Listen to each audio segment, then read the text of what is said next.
میں سے ہر ایک کی یہ خواہش ہوتی ہے کہ ہمیں دنیا کی بہترین چیزیں حاصل ہو جائیں تاکہ ہم ایک پرسکون اور خوشگوار زندگی گزار سکیں۔ مال و دولت، عزت و شہرت بظاہر ایک خوشگوار زندگی کے اسباب معلوم ہوتے ہیں، لیکن حقیقت اس کے بالکل برعکس ہے۔ اللہ پاک نے ہماری تخلیق کے موافق ہمیں ایسی تعلیمات دی ہیں کہ اگر ہم ان پر عمل پیرا ہو جائیں تو مال و دولت، عیش و عشرت اور ظاہری عزت و شہرت کے بغیر بھی ہم ایک پرسکون اور خوشگوار زندگی گزار سکتے ہیں۔ نبی کریم صلی اللہ تعالی علیہ وسلم کا فرمان ہے، جس کو زندگی میں 4 چیزیں مل گئیں وہ دنیا و آخرت کی تمام بھلائیوں کو پا گیا۔ یہ 4 چیزیں جس کو بھی مل گئیں وہ نہ صرف اپنی دنیاوی زندگی پرسکون گزارے گا بلکہ اخروی زندگی میں بھی فلاح پا جائے گا۔ یہ 4 چیزیں کیا ہیں؟ سب سے پہلی چیز، شکر کرنے والا دل۔ آج ہمیں بہت کم لوگ ایسے ملیں گے جو اللہ پاک کی دی ہوئی نعمتوں کا شکر ادا کرتے ہوں۔ ہمیشہ ہماری زبان اللہ رب العزت کی ناشکری کرنے میں مصروف رہتی ہے۔ اللہ پاک کے شکوے شکایات ہماری عادت بن چکی ہے۔ ناشکری کرنے سے ہمارے نامہ اعمال میں گناہوں کا اضافہ تو ہوتا ہی ہے، مگر اس کے ساتھ ہماری دنیاوی زندگی بھی مشکلات کا شکار ہو جاتی ہے۔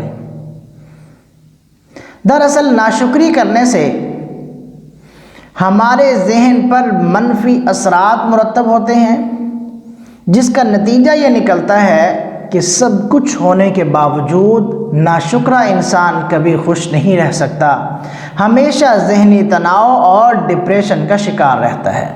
دوسری چیز ہے ذکر کرنے والی زبان۔ اس بات میں کوئی شک نہیں کہ دلوں کا اطمینان اللہ پاک کے ذکر ہی میں ہے۔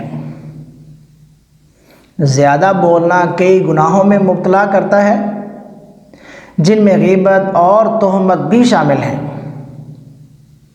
اس کے ساتھ ساتھ فضول اور لغو باتوں میں مشغول رہنے کی وجہ سے طبیعت میں بے چینی اور بے قراری بڑھ جاتی ہے۔ اس لیے لغو اور بیکار باتوں سے پرہیز کرتے ہوئے ہمیں اپنی زبان کو ذکر اللہ کا عادی بنانا چاہیے۔ تیسری چیز، مصائب پر صبر کرنے والا جسم۔ یاد رکھیے، خوشی اور غم ہماری زندگی کا حصہ ہے۔ خوشی اور غم کے ذریعے اللہ پاک ہمیں آزماتے ہیں کہ کہیں میرا بندہ مجھے بھول تو نہیں گیا، یا کسی عارضی تکلیف پر میری ناشکری تو نہیں کر رہا۔ ظاہر ہے اللہ پاک سے مدد مانگ کر ہی مصائب کا مقابلہ کیا جا سکتا ہے۔ دوسروں کو اپنے دکھڑے سنانے سے ہماری تکلیف تو ختم نہیں ہوگی، الٹا لوگوں کی نظر میں ہماری وقت کم ہو جائے گی۔ صبر ہمیں مضبوط انسان بناتا ہے، لہذا دوسروں کو موقع فراہم کرنے کے بجائے عارضی تکالیف پر صبر کرنا چاہیے، کیونکہ ہر دکھ کے بعد 2 سکھ ہمارے منتظر ہوتے ہیں۔ چوتھی چیز، نیک اور صالح عورت۔ ایک روایت میں آتا ہے، نبی کریم صلی اللہ تعالی علیہ وسلم نے فرمایا، نیک و صالح عورت دنیا کی بہترین متاع ہے۔ شادی کے بعد ایک نئی زندگی کا آغاز ہوتا ہے، اس لیے مرد کو نیک صالح عورت اور اسی طرح عورت کو نیک صالح مرد کے لیے دعا مانگنی چاہیے۔ در حقیقت میاں بیوی کا تعلق 2 طرفہ ہوتا ہے۔ جس طرح ایک شوہر کی خواہش ہوتی ہے کہ اس کی بیوی مطیع و فرما بردار ہو، اسی طرح ایک عورت کی بھی یہی چاہت ہوتی ہے کہ اس کا خاوند نیک اور صالح ہو۔ اب اگر دونوں کی طرف سے ایک دوسرے کے حقوق کی پاسداری کا خیال رکھا جائے گا تو انشاءاللہ مسائل ہی پیدا نہیں ہوں گے۔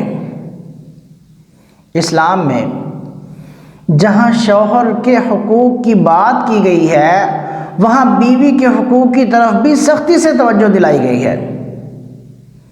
آج میاں بیوی یہ کہتے ہوئے جان چھڑا لیتے ہیں کہ اس نے کون سا میرے حقوق کا خیال رکھا ہے جو میں رکھوں۔ پھر نتیجہ یہ ہوتا ہے کہ بہت ہی کم عرصے میں ازدواجی تعلقات مسائل کا شکار ہو جاتے ہیں اور نوبت طلاق تک آ پہنچتی ہے۔ اللہ پاک ہمیں اسلامی تعلیمات پر عمل کرنے کی توفیق نصیب فرمائے، آمین۔